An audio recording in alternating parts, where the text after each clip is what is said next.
2021년 3월 29일 월요일 성경 묵상입니다. 본문은 요한복음 18장 1절에서 11절 말씀. 18장 또 19장은 순환주간 중에 금요일에 있은 예수님의 잡히심, 또 신문당하신 일, 십자가의 죽음까지 순환 사건을 구체적으로 기록하고 있습니다. 그 가운데 오늘 본문 1절에서 11절은 체포당하시는 예수님의 모습을 보여줍니다. 복음서를 비교하자면 공관복음은 십자가를 지시는 하나님의 어린 양으로서 묵묵히 사역을 감당하시는 예수님을 묘사를 합니다. 그러나 본서 이 요한복음은 하나님의 뜻을 이루기 위한 구속자로서 능동적이고 당당하게 죽음을 맞이하는 예수님의 자발성을 더 강조하여 초점을 맞추고 있습니다. 이는 예수님의 죽음이 인간의 괴계로 인한 패배가 아니라 자기 백성들을 구원하시기 위한 메시아로서의 영광스러운 사역임을 강조하려는 의도가 담겨 있는 것입니다. 그 증거를 본문이 잘 보여줍니다. 먼저 예수님께서 배반자 유다가 잘 알고 있는 장소로 스스로 가셨다는 점을 우리가 주목하게 됩니다. 이것이 고난에 대한 예수님의 자발성을 보여주는 첫 번째 증거입니다. 1절, 예수께서 이 말씀을 하시고 제자들과 함께 기드론 시내 건너편으로 나가시니 그곳에 동산이 있는데 제자들과 함께 들어가시니라. 여기 이 말씀은 17장의 대제사장의 기도를 가리킵니다. 기도를 마치신 후에 제자들을 데리고 기드론 시내 건너편으로 나가셨습니다. 이 기드론 시내는 예루살렘 북쪽에서 시작해서 성전이 있는 언덕을 거쳐 흐르는데 감람산을 거쳐 사해까지 흘러갑니다. 기드론 시내 건너편 동산은 바로 겟세마네 동산을 가리킵니다. 2절, 그곳은 가끔 예수께서 제자들과 모이시는 곳이므로 예수를 파는 유다도 그곳을 알더라. 예수님께서 제자들과 가끔 모이셨던 곳이기 때문에 가룟 유다도 예수님과 제자들이 어디에 계실 것임을 익히 알고 있다는 뜻입니다. 때문에 예수님을 팔아넘기려는 유다가 쉽게 예수님을 체포하려는 무리들을 인도해서 이곳에 오게 된 것입니다. 3절, 유다가 군대와 대제사장들과 바리새인들에게서 얻은 아랫 사람들을 데리고 등과 횃불과 무기를 가지고 그리로 오는지라. 여기 군대는 로마 당국의 수비대를 말하고 대제사장들과 바리새인들에게서 얻은 아랫 사람들은 성전과 산에 들인 공예를 지키고 치안을 유지하는 자들을 말합니다. 우리 예수님은 자신이 당할 일을 이미 다 아시고 계십니다. 4절, 예수께서 그 당할 일을 다 아시고 나아가 이르시되 너희가 누구를 찾느냐. 우리 예수님의 전지성에 대한 분명한 표현입니다. 잡히실 줄을 아시면서도 우리 예수님은 고난의 장소로 나아가신 것입니다. 이것이 고난을 스스로 자취하신 증거의 첫 번째입니다. 자기 백성의 구원을 위한 자발적인 고난과 죽음이라는 사실을 보여주는 두 번째 증거는 대적들에게 자신이 메시아이신 예수라고 분명히 밝히신 사실에서 드러납니다.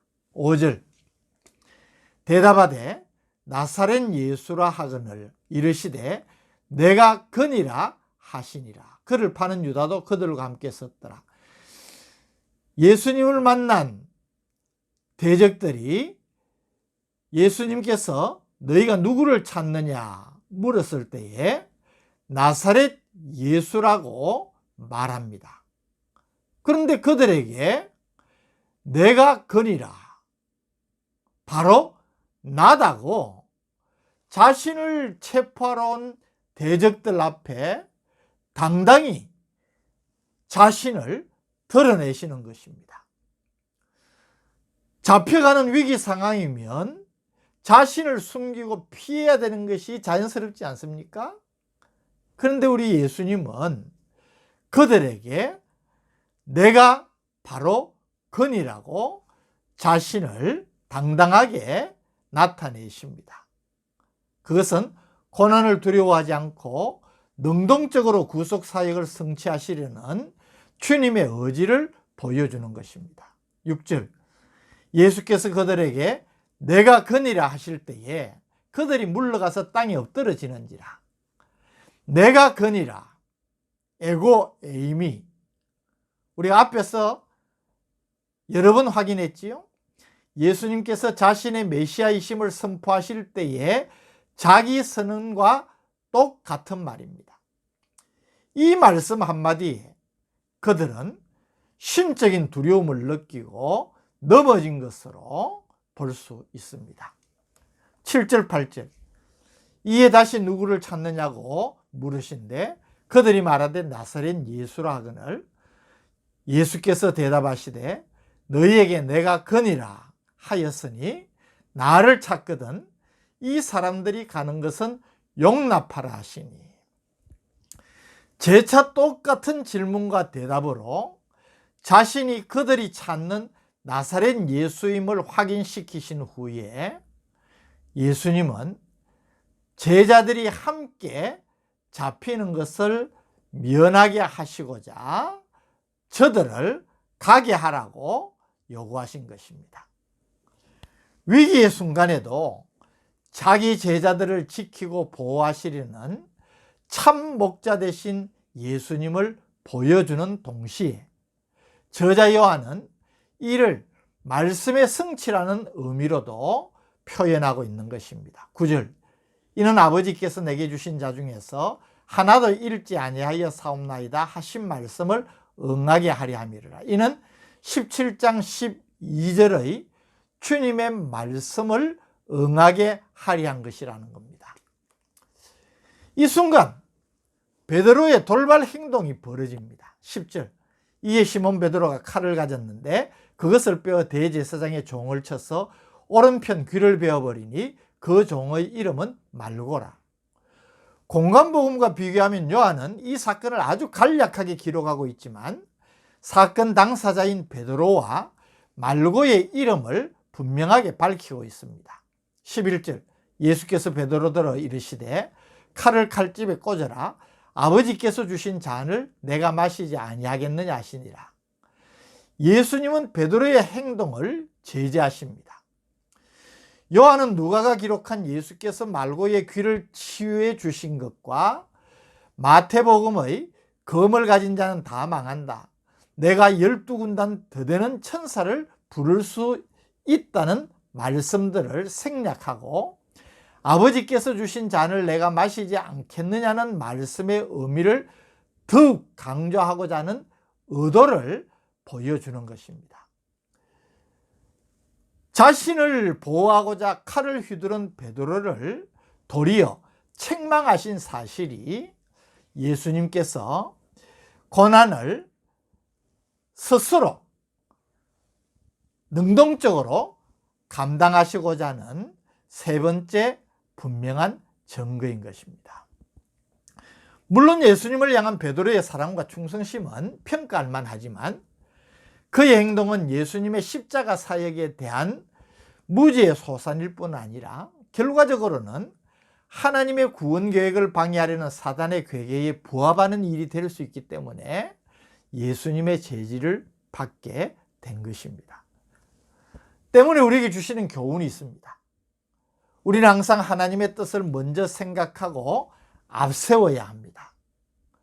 그렇지 못하고 인간적인 열정과 열심만 앞세우다가는 실패하기 쉽다는 사실을 오늘 본문을 통하여서 우리에게 깨우쳐 주시는 것입니다.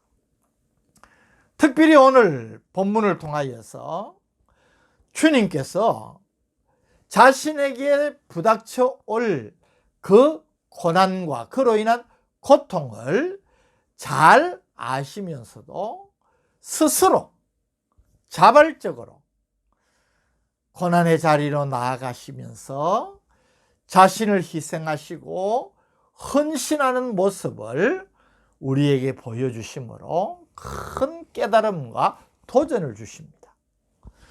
주님은 하나님의 때를 거부하거나 회피하지 않으시고 도리어 하나님의 뜻을 적극적으로 받아들이시고 자신의 삶을 거기에 맞추셨습니다.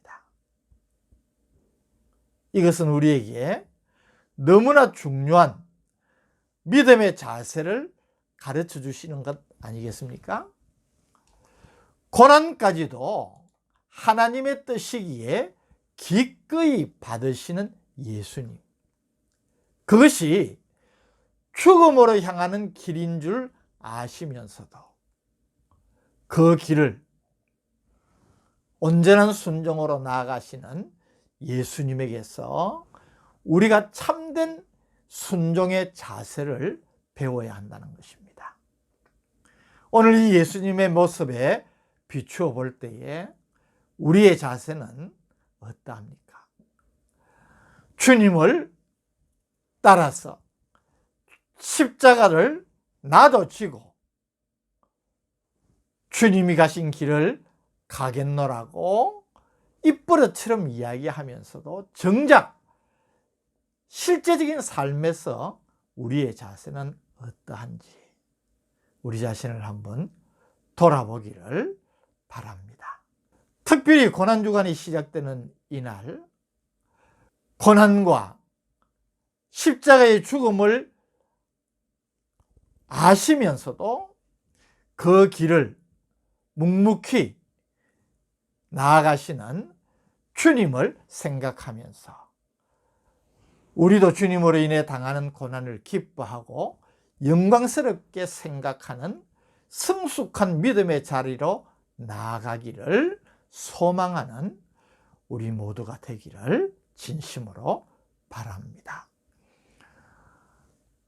고난주간의 깊은 은혜를 풍성하게 누리는 복된 성도들 되시기를 바랍니다.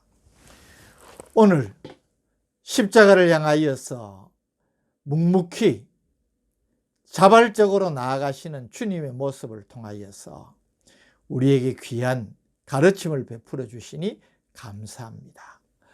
주님의 은혜를 감사하면서 또 동시에 그 주님의 은혜로 새 생명 얻고 놀라운 하나님의 자녀와 백성된 우리가 어떤 믿음의 자세를 가져야 될지를 다시 한번 깨닫고 결단하는 귀한 시간 되게 하여 주옵소서. 예수님 이름으로 기도드립니다. 아멘.